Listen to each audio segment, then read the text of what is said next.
Yo, man, what's YouTube, man? Welcome back to the channel. Today, man, we got how this warlord is using MMA to build an army. If you're new here, like that, subscribe, hit that like button, subscribe, and share, man. Get it, do it. Right, what's your 2K subs, y'all? I don't know what's your 2K subs, y'all.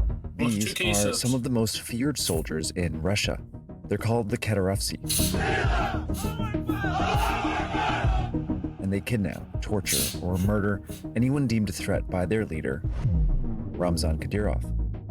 He's the dictator of Chechnya, a tiny semi-autonomous republic in southern Russia, and Vladimir Putin's most loyal ally.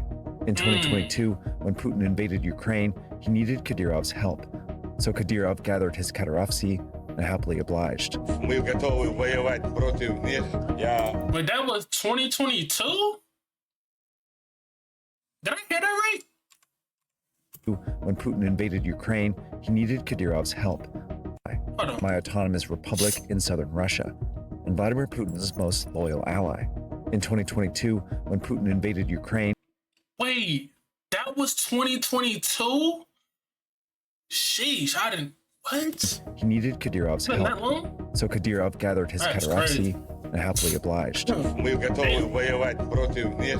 Я заявляю официально, самые горячие точки Украины, государства и республики будут занимать именно чеченские бойцы. But Kadyrov also commands the loyalty of a different kind of fighter, mixed martial arts fighters.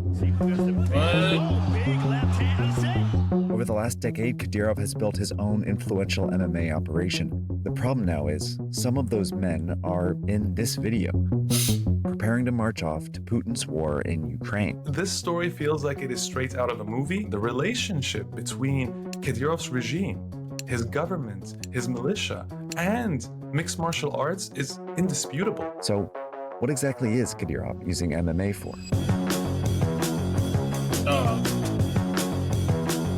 Bro has nigga has MMA fighters.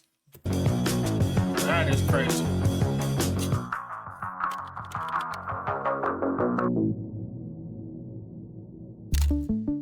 Chechens are famous for their warrior culture, something they fostered over centuries of fighting largely against Russia. They resisted rule by the Russian Empire starting in the 18th century, and they were persecuted under the Soviet Union in the 20th. When the Soviet Union collapsed, Chechnya was kept inside the new Russian Federation. But many Chechens began to fight for independence. Ramzan Kadyrov's father, Akhmat Kadyrov, was one of them. He led a militia called the Kedorovtsi. In 1994, when Russia invaded Chechnya, Kadyrov and his militia helped repel them. In 1999, Russia returned, but this time, Kadyrov didn't fight back. He was a devout Muslim, like most Chechens, but he opposed extremist fundamentalist fighters that were joining the resistance.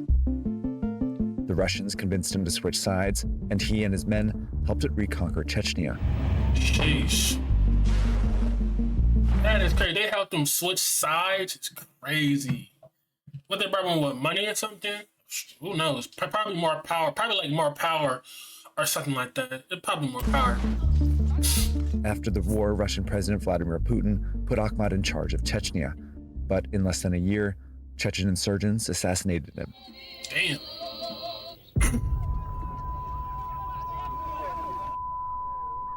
The Chechen warrior culture was still alive and threatened to drag Russia into a third war.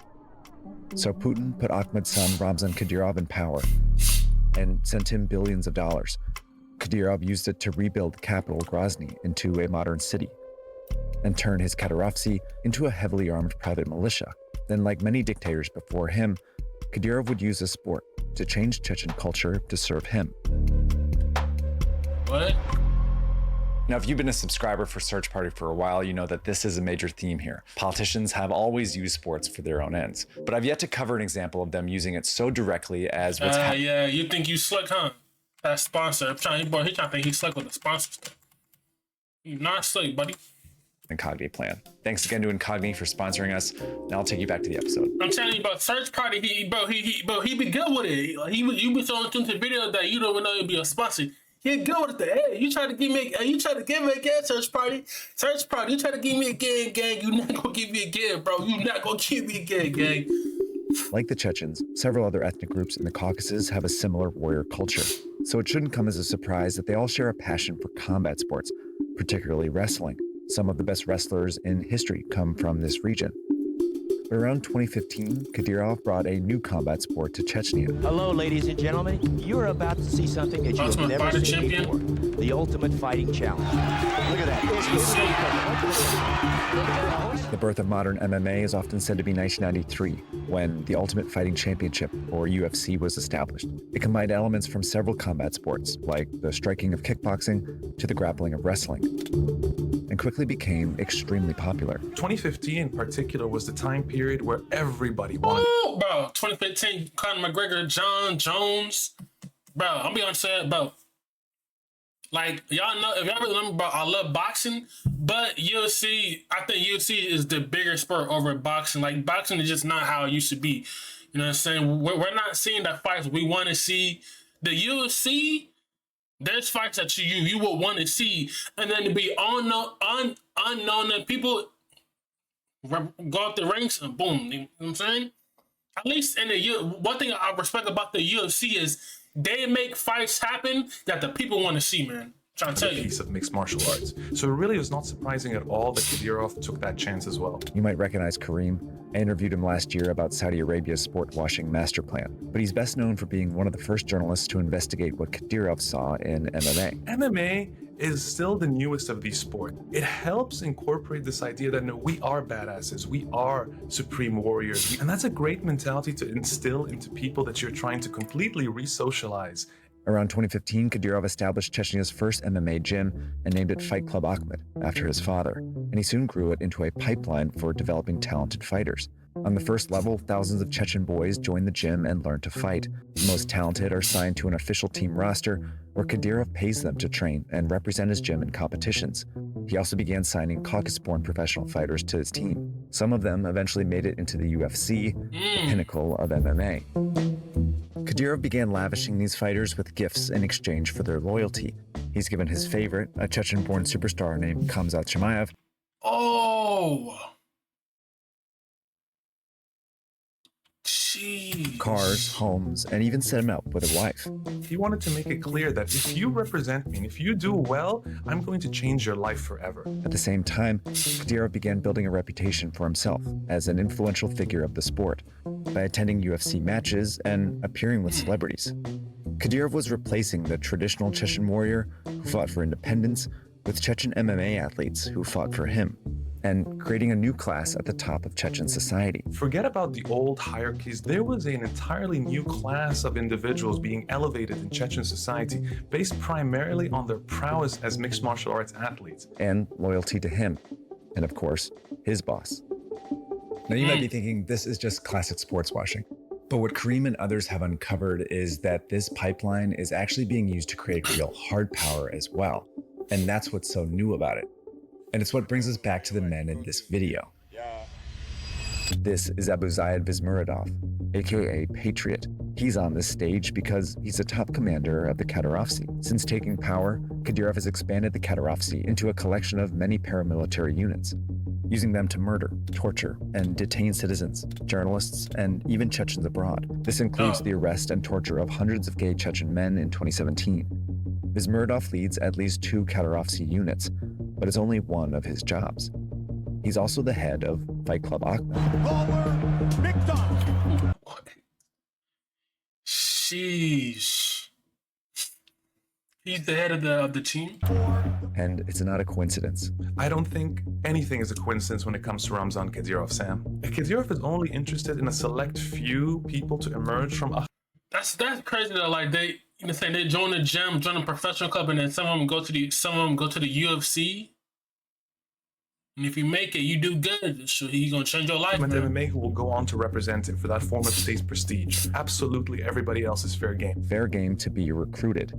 Over the last few years, Kadyrov's regime has begun funneling men from Fight Club Akhmed into the Kadyrovtsi, using MMA to fuel his private army. And he's not keeping it a secret. Kadyrov frequently promotes an Akhmed fighter named Beslan Ushakov because he's also a special forces soldier. And this man with the machine gun is a former UFC fighter who Kadyrov eventually made Deputy Prime Minister of Sport and Youth Culture. These men represent what Kadyrov believes is an ideal Chechen man. And what Kadyrov was really saying was... So they can go to the UFC, be a part of the private army. Man, shoot. But a team, some go to USC, some go. Damn, that is. This is a perfect Chechen for me. Not only is he willing to fight for me on the battlefield, but he is successfully competing for me in the cage as well. Kadyrov's turning Chechnya's young fighters into loyal soldiers that will help him stay in power and do Vladimir Putin's dirty work abroad. In the 2010s, Putin began deploying the Kadyrovtsi to fight alongside the Russian military in Syria and Ukraine. In 2022, he assigned them to join the initial assault on Ukraine's capital, Kyiv, and according to the Ukrainian government, ordered them to assassinate the Ukrainian president, which they failed to do. But the Kadyrovtsi also fought in the bloody siege of Mariupol and are accused of committing war crimes in Bucha.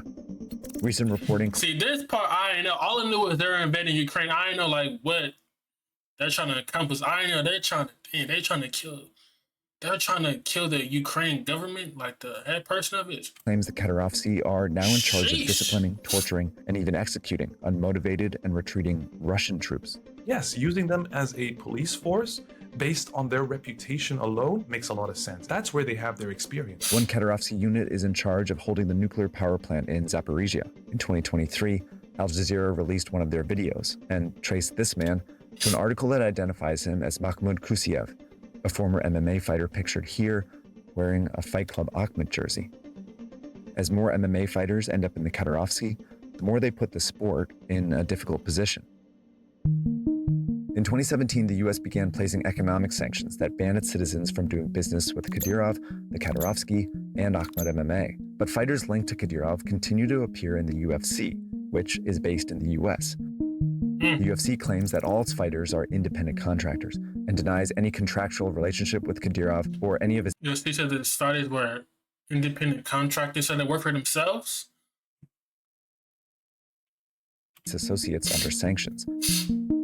But it's allowed Khamzat Chimaev to fight in Las Vegas in 2022, Abu Dhabi in 2023, and again this October. Here he is celebrating after the match with none other than Ramzan Kadyrov. All it did was attempt to circumvent those bans and sanctions by having them compete elsewhere. That Ramzan Kadyrov is a stain on the sport and should be eradicated from the sport entirely. See, and the one thing about UFC, bro, they can put like you know what I'm saying, stuff anywhere. Like they can put it in Australia, they can put it even in Africa if they wanted to. People still gonna show. That's the one thing about UFC is they can put it anywhere in the world and people still gonna show up to the fight. In Paris, anything, people still gonna show up. The UFC, like, it doesn't have to be in the USA like how boxing is strictly USA. Boxing like UFC, where they can put I think anywhere. You know what I'm saying? But it does not seem to think so. That's what Kadyrov found a way to use UFC has over sport, boxing. not just for changing a culture or building a reputation, but as a tool for real violence. And authoritarians everywhere